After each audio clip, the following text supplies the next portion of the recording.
प्यारे बच्चों, स्वागत है आपका हमारे यूट्यूब चैनल ए प्लस अकेडमी पर। आज हम बात करेंगे गवर्नमेंट स्कूल की बुक लेखा शास्त्र, जिसका क्वेश्चन नंबर 3 आपके सामने है। क्वेश्चन है, हर्षद एवं धीमान 1 अप्रैल 2019 से साझेदार हैं। इनके बीच कोई साझेदारी समझौता नहीं है।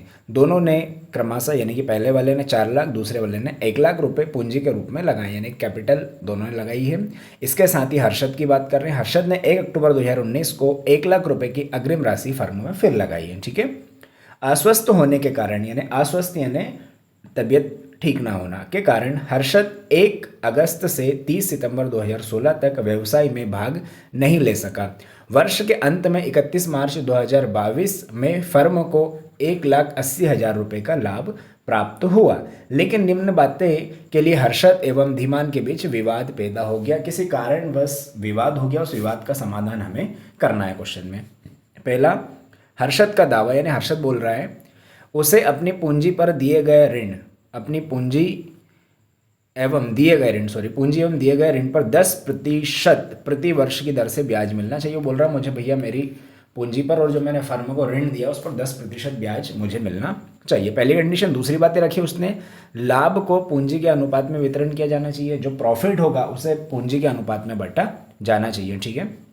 अब ऐसे ही कौन बोल रहा है भाई?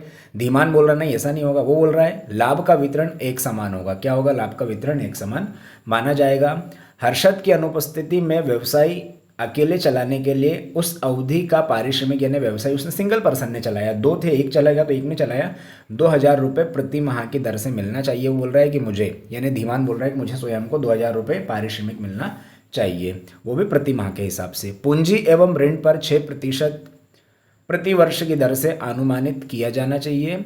आपसे यहाँ अपेक्षा की जाती है, यानी क्वेश्चन बुक बोल रही है कि आपसे अपेक्षा की जा रही है कि हर्षद एवं धीमान के बीच विवाद को आप किस प्रकार से निपटान करोगे। निपटान करने के बाद आपको लाभ हानि नियोजन खाता बनाना है। सिंपल है भैया, कोई दिक्कत वाली बात नहीं। आ जाओ हमारी बातों पर। भारतीय साझेदारी अधिनियम 1932 के अनुसार, है ना, 1932 के अनुसार प्रावधान लागू होता है। क्या होता है? प्रावधान लागू होता है। कौन सा प्रावधान? लाभ व हानि को बराबर बांटा जाएगा। लाभ व हानि को बराबर बांटा जाएगा। ठीक है। उसके बाद ऋण पर ब्याज 6% दिया जाएगा।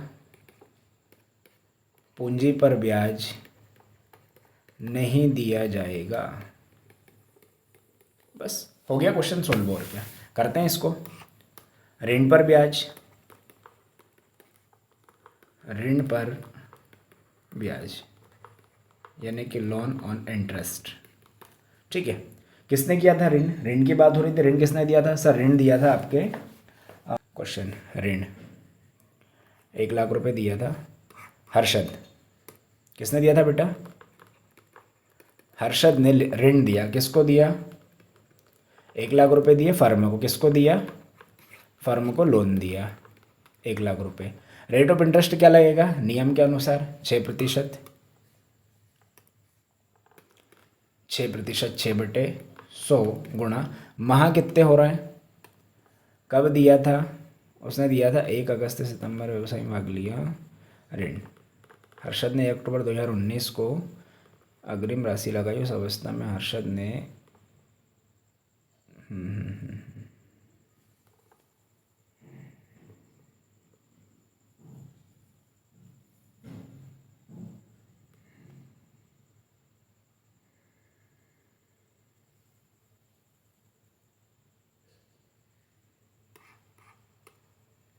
1 अक्टूबर को, है ना, तो 6 महीने हो रहे हैं। कितने महीने हो रहे हैं? 6। 6 एकम 6, 6 दूनी 12, 2 एकम 2, 2 तिया 6, 2 जीरो से 2 जीरो कैंसिल। ठीक है। तो कितना आया आपका? 3,000 रुपये, यानी 3,000 रुपये आपको क्या मिला? ऋण पर ब्याज मिल गया। क्या मिल गया? ऋण पर ब्याज। क्वेश्चन में और कुछ था ही नहीं, लाभ हानि को बराबर बांटना है। ठीक है। पूंजी पर ब्याज देना ही नहीं, क्वेश्चन हो गया सोल्व। ठीक है। शुद्ध लाभ निकालेंगे। क्या निकालेंगे इसके लिए हम? शुद्ध लाभ। शुद्ध लाभ के लिए टोटल प्रॉफिट में से जितना भी फर्म को लॉस गया है उसको माइनस करेंगे, यानी कि फर्म के पास से जो भी गया है लॉस, का मतलब ये नहीं होता है, ठीक है। तो टोटल प्रॉफिट क्या था हमारे पास, टोटल प्रॉफिट था 1,80,000, उसमें से 3,000 को हम लेस कर देंगे, हमारे पास कितना बचा 1,77,000, ठीक है। इसको क्या करेंगे, बराबर बांटा जाएगा, कैसा बांटा जाएगा, बराबर, बराबर यानी 1/2, ठीक है।